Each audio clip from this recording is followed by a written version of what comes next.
एक लड़की थी, संजना। बहुत ही खूबसूरत। जितनी वह सुंदर थी उतनी ही ईमानदार। न किसी से झूठ बोलना, न फालतू की बातें करना, बस अपने काम से काम। संजना की क्लास में एक लड़का था जो मन ही मन उससे बहुत प्यार करता था। नाम था उसका संजय। लड़का अक्सर उसके छोटे मोटे काम कर दिया करता था। बदले में जब लड़की मुस्कुरा कर थैंक यू कहती तो लड़के की खुशी की सीमा नहीं रहती। एक बार की बात है, संजय और संजना साथ साथ घर जा रहे थे। तभी जोरदार बारिश होने लगी। दोनों ने एक पेड़ के नीचे शरण ली। बारिश बहुत तेज थी। कुछ ही पलों में बूंदें छन छन कर नीचे आने लगीं। ऐसे में बारिश से बचने के लिए दोनों एक दूसरे के बेहद करीब आ गए।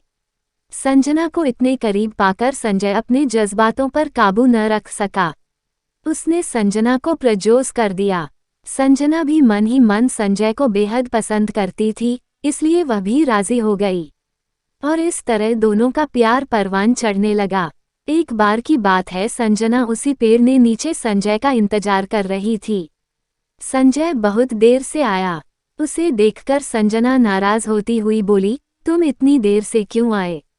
मेरी तो जान ही निकल गई थी। संजना की बात सुनकर संजय मुस्करा दिया, जाने मन, मैं तुमसे दूर कहाँ गया था, मैं तो तुम्हारे दिल में ही रहता हूँ।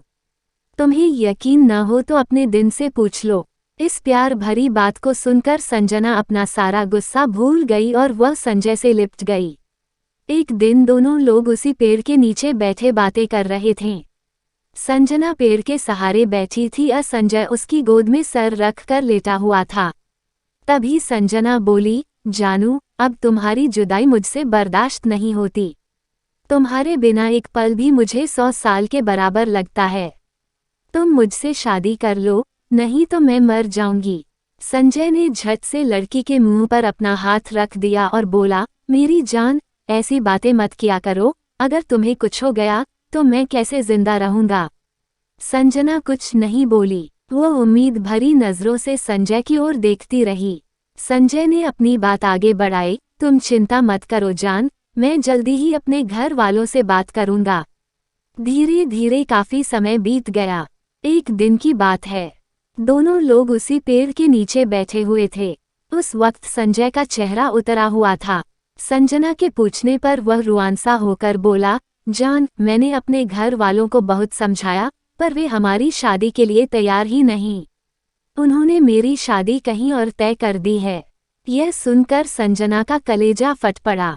उसका मन हुआ कि वह जोर जोर से रोए, लेकिन उसने अपने जज्बात पर काबू पा लिया और बोली, जानू, मैं तुमसे सच्चा प्यार किया है, मैं तुम्हें कभी भुला नहीं सकती। प्लीज मुझे माफ कर देना।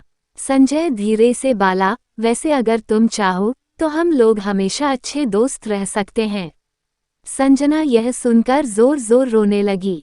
संजय ने उसे बहुत समझाया, पर संजना चाहकर भी अपने आप पर काबू नहीं कर पाई और वह रोते हुए अपने घर को चली गई। देखते ही देखते संजय की शादी का दिन आ गया। उसे यकीन था कि उसकी शादी में संजना जरूर आएगी, पर ऐसा नहीं हुआ। हाँ, उसका भेजा हुआ एक गिफ्ट पैक उसे जरूर मिला। संजय ने कांपते हाथों से उसे खोला। उस गिफ्ट को देखते ही संजय बेहोश हो गया।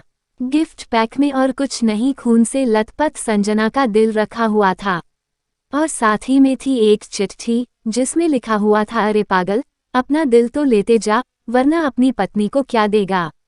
दोस्तों, किसी के लिए मोहब्बत टाइम पास होती है और किसी के लिए जिंदगी से बढ़कर। इसलिए अगर किसी से मोहब्बत करना तो उसे ताउम्र निभाना, वरना क्या पता आपका हाल भी संजय जैसा हो जाए, जो उस दिन के बाद न तो जी सका और न ही मर सका। उसकी सारी जिंदगी पछतावे की एक दर्द भरी दास्तान बनकर रह गई।